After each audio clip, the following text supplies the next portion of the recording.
Welcome to my walkthrough of my Lego Siege of Mandalore MOC from Star Wars The Clone Wars Season 7.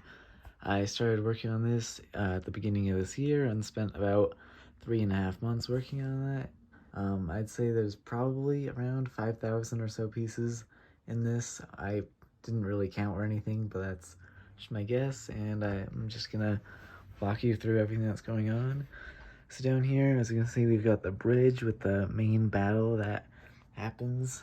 We've got Captain Rex coming in here with the 332nd clones, and they're fighting against Darth Maul's Mandalorian super commandos with Gar Saxon leading them.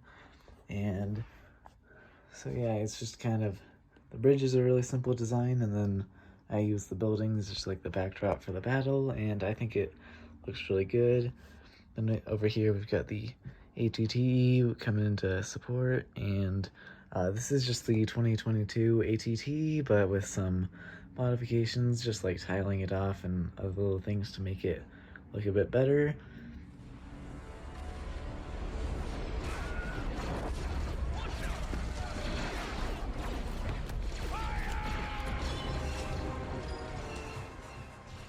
So we've got some guys flying around, and I just use these long clear pieces to do that. And then over here we've got the red Mandalorians. Most of them are up here at like the front of the battle, but I left one guy behind just to make sure nobody sneaks up to ambush them from behind. Moving around to the other side, you can see it's just more battle.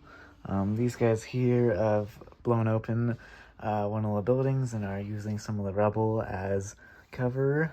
I actually didn't see this in the show, but I thought it doesn't really make sense for them to just be, fighting without any cover, but there weren't really any vehicles I could see other than a crashed gunship, which obviously wouldn't have fit. That would have been really fun to do, but it would have required a ton more pieces. So yeah, I threw in this detail, and I think it looks really good with all the shattered glass around it, and that was fun.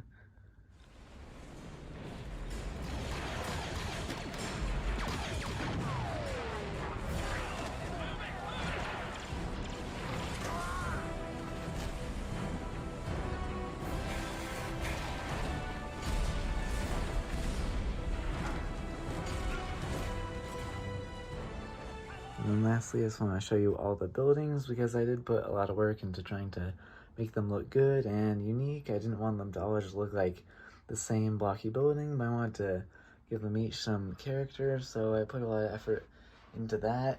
I was a little worried by like adding lots of angles and stuff to make it look extra detailed and unique. I thought it might not look a ton like Mandalore, since that does have a more like square architecture, but I think I still did a pretty good job with it. And I tried to include more than just blue and gray, because I thought that would look boring. So I used this light blue just to make some kind of complement the other blues, and then also some gold just to contrast a bit, and but still kind of work with color scheme. Gold is sometimes used with the Mandalorians, so I thought that would be a nice detail. And then obviously lots of translucent light blue and some dark and light gray.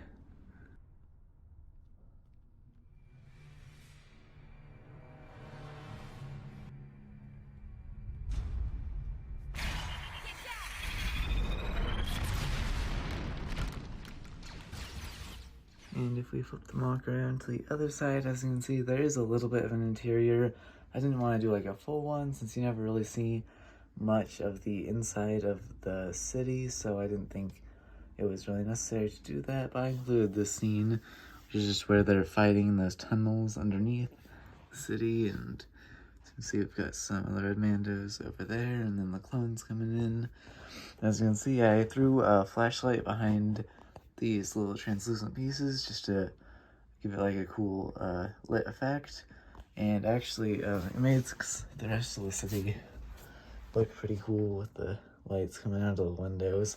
The reason I didn't like originally do this is because, first of all, you can see some of the inside supports when you have that, and also some of the windows have bricks behind them, so they don't light up, so it looks kind of weird with some lighting up and some not. Like these ones won't light up either.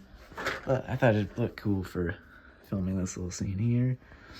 And yeah, I used this like round dish piece to make like a round tunnel door, and then also some hinge plates there to get that curved wall effect, and I think it looks really good. And then I also thought I'd use this space to make the scene where Maul is interrogating Jesse, so I set that up right here as well.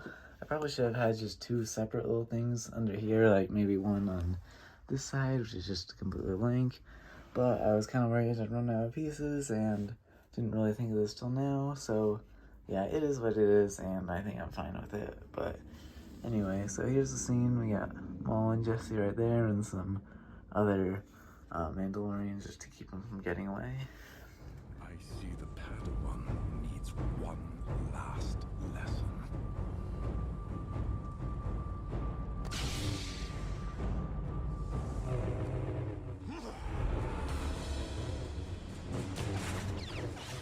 And finally, we've got the throne room scene where Ahsoka and Maul are dueling. So there they are right in the middle. And as you can see, I tried to add some details to the floor in that with some sand blue just to make it look a bit more interesting.